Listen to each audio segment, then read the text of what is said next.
We're going to be moving on to our next speaker, who is not a stranger to us at ICPD, Asari St. Hill. He's a professional speaker, executive coach, trainer, and diversity champion.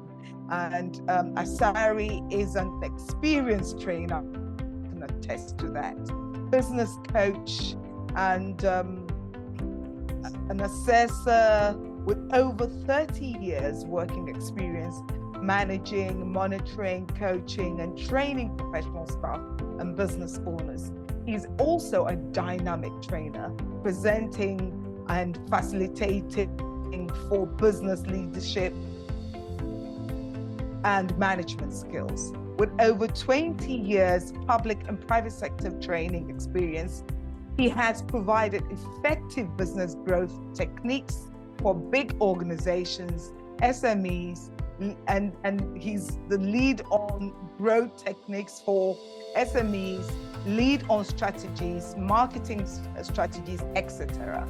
He also has provided business coaching and mentoring for numerous organizations, helping them with a business transformation agenda and more. His topic today is going to be business protocol leadership. And welcome, Asari, and you can step onto the stage now. The floor is yours. Good to see everybody.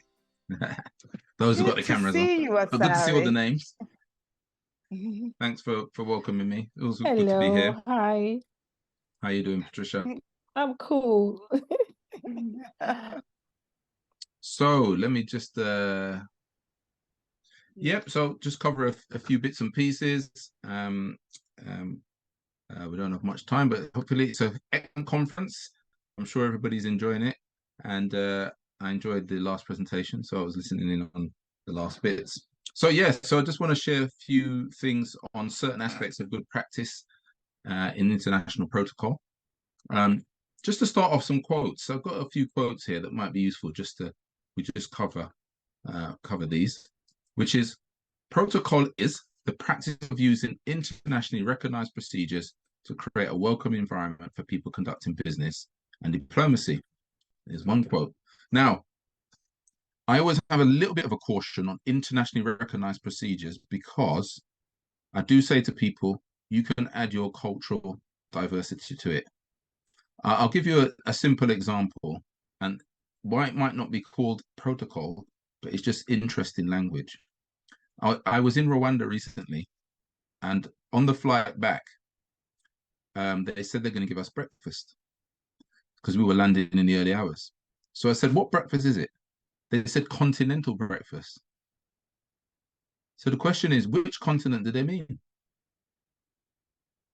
You know, we get told these universal things like continental breakfast is European continental breakfast. It's not continental African continent, is it? So sometimes when we talk about internationally recognized procedures, well, some things are not a little bit more versatile. So if I did other aspects of protocol, of course, things like handshaking, greetings, we soon come to realize that there are slightly different cultural realities, isn't there, about what's appropriate. So it's just something to be aware of when we say recognize, but we can put a slight cultural tint on it. Protocol transforms an unfamiliar environment into a comfortable climate which should conduct business. That's what it should be, right? That's what it should be. People coming together, may not know each other before, never met together, and creating a good environment for people to do business. Okay, so that's important, isn't it? So, what about this? Ceremony is a celebration for a visitor, community, business, organization, which marks an event which, with tradition and commonality, creating a memory of a lifetime. This is all protocol international. It's just interesting to get different quotes about how different organizations or people see this. What about this? The most essential principle of international protocol is the showing of respect and acknowledgement of status. It's a really interesting one, isn't it? Because regardless of what we think, when greeting people, we do need to make a big deal out of this, because It's definitely respect, acknowledgement of status and order, hierarchy of functionaries and authorities is really, really important. And what's also important is that we understand who's who. I mean, I make jokes about having people having pictures and stuff like that. Nowadays, we should be able to do the research, and your staff should be able to give you pictures of people and so on, because we don't want to make that. We don't want to make a mistake as elementary as that. You know, the classic thing: you walk up to a man, shake his hand, welcome minister, or welcome whatever the name of the person, not the name of the person, status that they hold, only to find out their wife is the person that's the minister or the person that's the senior. So you can have these embarrassing situations because assumptions are made about who's got the authority and who's who. So we can check all these things in advance to make sure we get it right. Because that little error at the beginning, oh dear, you know what would happen from there. So let's have a look at just an example of media, for example, as an area. So some things that we look at, leadership in this area, keep focus on the client's priorities. Now, it might seem obvious, but we do need to remember that media is not the same for everybody. Not everybody wants the same things from a media coverage, okay? People can plan this really to the letter and things can go really badly wrong with the first question. You know, I classically say, you have a press conference or an issue, an interview or whatever it may be, and if it's live, if it's recorded, you got a little bit more flexibility depending on what you've agreed. But if it's live, you can be hijacked because reporters are notoriously don't stick to the subject. You know, they say, you cannot talk about my marriage, don't talk about my personal life, you cannot talk about X issue or Y issue. And of course, they can't resist it because it's live. They can hijack you in the middle of the thing and just ask you a question that could be really embarrassing to your person, your client. So just be aware of that. You know, it's almost like never trust a reporter. You know, when they say something's off record, don't believe them. Right? What do you mean off record? Everything's on record. It might not be recorded, but it's on record because you said it and they can quote you. Right. So you always got to be careful. So very clear. You want to be very clear what you want to get from it. Is it just that you want to be seen by somebody? Is it that you want to get a certain message across? Sometimes a photo opportunity is all you need. Does anybody remember when Obama was in power? He was at I think it was the UN, and Raul Castro was at the same meeting, the then president of Cuba, right? The brother of the famous Fidel Castro, right? And there was a lot of tension, wasn't there? There's always been this tension between United States and modern Cuba. And Raul Castro walked up to Obama and shook his hand. Well, he offered his hand. Obama shook it. But it was a big issue at the time. But Raul Castro knew what he was doing. Because symbolically, it was quite major, wasn't it? Him just to shake the hand of the US president, because there's been this coldness in the air for so long. Now, Obama could have decided he's not shaking it, but he would have looked a bit childish, wouldn't it? It would have looked a little bit immature or impolite not to shake his hand. And he was asked afterwards about it, which he kind of brushed it aside. Because later on, he went to visit Cuba, didn't he? First US president to visit Cuba in the modern era. So there was a kind of a softening of the air.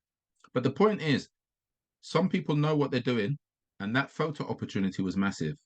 Just to get a photo of him shaking Obama's hand, that was quite a big moment. So sometimes it's as simple as that you're looking for that moment, because that's going to be on the news. Some people are also very clever nowadays with social media. Can you get a 10-second little slot? Because on the news, they're not going to report unless you're very, very, very big, like Biden going to Israel tomorrow. That's going to be all over the major news. You know, they're going to be watching every word. What is he saying? What does he mean? What's his body language? Everything. But most people are not the president of the United States. So the president of the United States will get international media coverage or some major event in the world. But most people is not going to get that size of coverage. You might get a little clip on the news with just 10 seconds of what the person said. So what 10 seconds are they going to choose? So this is where the strategy, you have to think about those things, okay? So we talk about values and all this stuff because it's all part of what you want to get across and how you engage with the media. And you can have a hostile approach. Not many people try this tactic, but the Trump tactic is obviously very dramatic, isn't it? In his first week in office, he told them they're all fake news and they're liars and, you know, don't trust them and all the rest of it. That's probably not the best way to win over the media. by telling them that they're no good and they don't report honestly and all the rest of it. It's probably not the best way to get respected, because remember, whether you like them or not, they have a lot of power because they do present what you're doing. So you know, there is an issue around that. So there is an element of trust in the whole of this process, but at the same time, you can trust each other and your team. Can you trust the media? Just got to be a bit careful about what happens. And always remember, the other thing with media is that everybody has a camera. So nothing's off record. Nothing's unofficial, but people have phones. So many things are reported in the world these days, and major incidents and major issues are reported in the world these days because somebody caught it on a mobile phone. Yeah. You think of something as big as George Floyd, for example, that was on a mobile phone. And lots of issues come on a mobile now, or misspeaking, making a mistake, etc. We all remember Gordon Brown. Everybody remember Gordon Brown, former Prime Minister of the UK, when he said that woman was a bigot. He was off camera, technically, but the mic was still on. So it was picked up in the recording, and of course they exposed it. And there's lots of examples of that where what was the other one? There was another one that was a caught on camera. It was a minister, wasn't it, in the UK government, caught on camera. I think she swore, didn't she? She swore about somebody or the other. It was after the interview, wasn't it? Straight after the interview, she said, "Does nobody get I think she saw a swore word, the credit for doing anything anymore?" Something like that, she said. But it was all over the news because she thought it was cut at the point where she finished the presentation, but the camera was still rolling. And because of there being mischief, they decided to put it on the news, the bit she said afterwards, which wasn't official, but that's what people do. So you can manage the process, try and manage the systems, all the staff in operation, clarify people's roles, all these things. We kind of we divide this slightly because leadership and management can grow into one. But where leadership is much more big vision, the sort of longer term, wider issues, and the management is much more about the process. I mean, you can be pedantic about it and say one's leadership is one management, or they're intertwined. But generally, we try to talk about leadership being much more about where you want to go and the vision, and management much more about the process. Okay. So it's these kind of points. I'm not going to go into great detail on these. I just want to set this initial scene. Good planning and budgeting, all of these kind of process-based things. But let's go into things that are a bit more principled now. So these are examples. It's called the Expert Guide to International Protocol, Best Practices in Diplomatic and Corporate Relations. Okay, so that's where I saw some of this from. So this is some examples. Remember what I said? Do you have pictures? I think in the modern era, there's very little excuse not to have a picture of most senior people now. So we shouldn't really make this mistake, and it should be checked, because even the media get this wrong, don't they? The media get it wrong where they put somebody in the paper and then they say, "Oh, sorry, we put the wrong image." So, you need to make sure you check it and double check it, because sometimes pictures are wrong. Even Wikipedia can get it wrong, or Google sources. Sometimes you put somebody's name and you get multiple images and you think, which one is the person I just Googled? I don't know which one is the right one, because loads of pictures came up and they're all different. And you think, well, I don't know which one's the right one. So you just got to be careful, but you should be able to get that now. And if you can't, you can ask them, ask the source to send you a picture. Could you send a bit of details about their background, how you'd like me to introduce them? But you can also say, can you send me a picture as well? All right. So if you can't get it generally in the media, ask them for a picture. And also, you can get caught out because it's not recent. So you might want to add that word, a recent picture, because particularly women, not so much men maybe, but particularly women, if you change your hairstyles and things like that, glasses and what, you can look completely different on another day, right? So you want to be careful about things like pictures. And then you meet the person, you're thinking, that doesn't look anything like the person. Are we sure that's the right person? Then just because they change their style, right? So you just got to be conscious of that as well. So ask for a recent picture. Okay. A few months ago, a couple of years ago, could even be very different. This thing about clarifying and say what the media want, you clarify what you want, but you got to clarify what the media want. They won't always be honest though. So it's something you just got to kind of know about the media, isn't it? I'm not want to slam all media because I love media just like most people. And some media I don't like, some media I do. But we do need to realize that you can ask, but they might not necessarily tell you all of what they want to do. Okay, they might have their own agenda as well, and we shouldn't be naive about what that is. But nevertheless, we should still have a conversation. Because if they want an ongoing relationship with you or your client, then you probably want to have a decent, you want to be a level of honesty, because if they're going to deal with you over time, you're not going to give them access if they expose you. You know, one of those things, it's a reciprocal relationship with media. If you've got an ongoing relationship, they don't want to mess about with you, because if they dishonest once, you'll never trust them again to give them any information. So there's a bit of uh, you know, reciprocity. All right. So you brief the client on what they say, what do they want in the interview, because sometimes they call for an interview, sometimes you call for the interview. So what do they want when they say they want an interview? About what? Okay. And how's this interview going to go? Is there anything off inappropriate that shouldn't be mentioned? Have you got any rules or anything you want to lay down?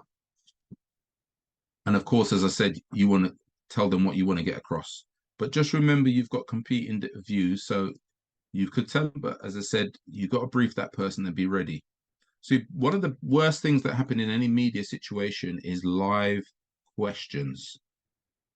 So if you're just going to present or do an interview, you can probably get away with most things, but the bit you can't necessarily control is what happens if there's like a press conference aspect to it where people can ask a question, because you couldn't have asked all of them what they're going to do and what they're going to say. You can ask the main players, but in a room of journalists, you have no idea what somebody's going to ask. Yeah. And at somebody from a particular country that could be very embarrassing. Does anybody remember the shoe? Apparently in Iraq, throwing a shoe at somebody is a great disgrace. Yeah. Anybody remember George Bush, the Iraqi journalist? He took a shoe and he threw it at him. Yeah. How do you control these things? You can't control them. And it was all over the media after, wasn't it? Luckily, he missed. If he had hit him, imagine how big a story that was. So people, when they realize things are live, people can do stuff. Anybody remember the Labour Party conference last week? Keir Starmer, potentially the next Prime Minister of the country, goes up to speak live on TV. He goes up to speak, and then a protester came and threw glitter on him. Live on television. There's not much they could do because it's live on TV. Yeah. Do anybody remember Theresa May, former Prime Minister of England, doing a presentation, and she started coughing. She lost her voice, and then a protester came on and gave her a redundancy notice. It was a bit of a moment, wasn't it? You get these things. King Charles, as he's known now, when he was Prince Charles, it was only a few years ago, a protester came when he was speaking and came in front of him, and they weren't sure if it was an attack or what it was, but it was just a protest. But these things happen, and you just never know, especially when it's something a little bit controversial. You might not think it's controversial, but it's an opportunity for somebody to make it controversial. Does that make sense? So the press conference may be about something not particularly controversial, but it's an opportunity for an environmental protester or somebody to get a point across. So sometimes when you're in certain countries, you need to be aware of what could happen. Dress code is an interesting one. Generally, for most men, I won't go into great detail on it, but most men around the world, the Western suit and tie is pretty safe, isn't it? But you might want to make a statement, national dress. But not many men wear national dress. It's very rare, actually. Mostly women will wear what they would call their national dress, much more likely than men. But you don't go far wrong with a suit and tie, but that is still a very Westocentric kind of way of thinking. But nevertheless, because if you go to the Arab world, you go to India, certain other parts of the world, they don't necessarily wear a Western suit, do they? So it's a personal choice, but of course you want to look pretty smart. But it's funny, some people can get away with things others can't. Does anybody remember Dominic Cummings?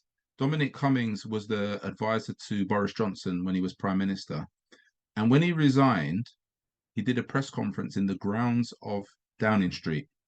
Now this was major. This was a major news story at the time, and he looked like he was dragged off a bus.